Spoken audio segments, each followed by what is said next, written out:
to a brighter story. Young people in Ghana are creating new technologies and applications that are driving the country's economic growth and turning the nation into a technology hub. Africa 54's Paul Ndiho spoke with JOSIAH KWESI, EYISON, co-founder and CEO of iSPACE, an innovation and technology hub in Accra, Ghana. iSPACE offers a co-working space, training, access to funding, and helping entrepreneurs to launch their startups and access markets. The conversation was always around why don't we have a space for entrepreneurs to work from? And because over here, space is very expensive, so you have to pay 2 or 3 years in advance. So we launched the space and then launched the space in 2013, and it was just pretty much looking at providing a co-working space, but then that kind of morphed into providing a training center, and then now that's kind of grown into providing a basic funding for the startups that we work with. When you talk about startups, for people who don't understand startups, what is a startup? It's a good question. So we've never been able to kind of define that, but from a basic or layman's terms, it's just a company that has not figured out what its customers are at the moment. So basically, they have a technology that they're working on. So they're using that technology to solve a problem. And usually it's 2 co-founders, just 2 people that start the business, and it's not structured in the way a normal business is structured. You've talked about how you help a lot of companies start, grow into bigger companies. How are you able to do that? Most of the people that approach us, they have an idea.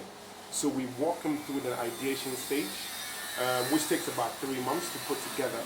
Then they go to the development stage, which is actually building the MVP of the idea.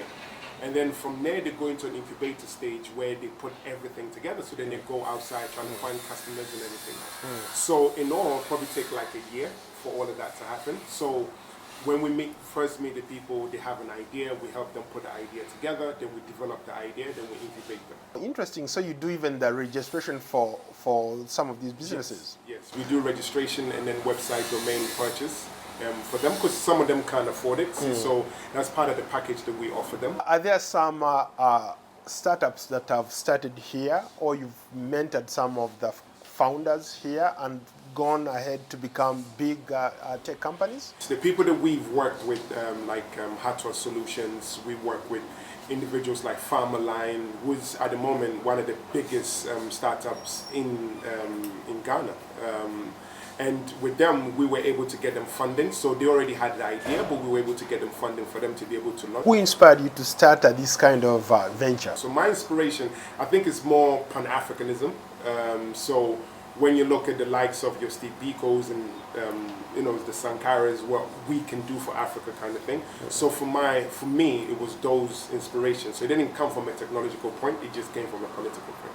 How do people reach you? For our women programs, we intentionally put an ad out asking women that have ideas they want to build. So then they apply, we go to the interview stage, and from interview stage we're then able to then help them get into the program. iSPACE has always been grassroots, so we then go to community centers as well, and then kind of engage the community centers and tell people what it is that we do, and then the byproduct of that, you get people to sign up to some of our programs. Earlier you talked about how you help some of these startups with funding. How do you do that?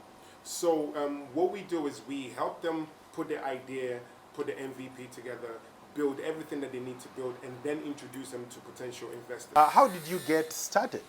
We started really by investing our own money into what it is that we want to do, and then eventually got partners that supported the vision. So. Are there some success stories that you can share? I mean, so with the success stories, you're looking at people that have been able to create jobs.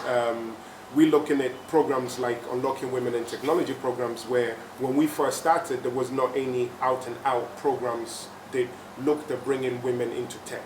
So we did that, and over the last 3 years, we probably trained anywhere between 1,500 plus women. And out of the 1,500 plus women, I will say 500 of them, are doing what it is that they're doing. Some That's of them just impact right there. Huge. Yeah. And even if you narrow it down, over the 3 years, we've been able to get at least about 65 of them that have actually started up their business. When you're looking at success stories, we're looking at the impact that we've had by bringing in more women into tech, partnering with other hubs, which was never done before. So we were one of the first hubs that worked with 5 hubs to then go regional with the program. And after that, we went to Nigeria, went to Kenya with this female program.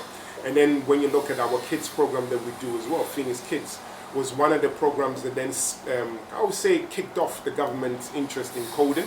So then we work with the government on coding, well, taking coding to schools. So our impact has always been both from a social perspective and also from a commercial perspective. That was Africa 54's Paul Ndiho talking with JOSIAH KWESI EYISON, co-founder and CEO of iSPACE, Innovation and Technology Hub in Accra, Ghana. And that's our show for today. Be sure to watch Africa 54 on our website at voaafrica.com. From all of us here in Washington, thanks for watching.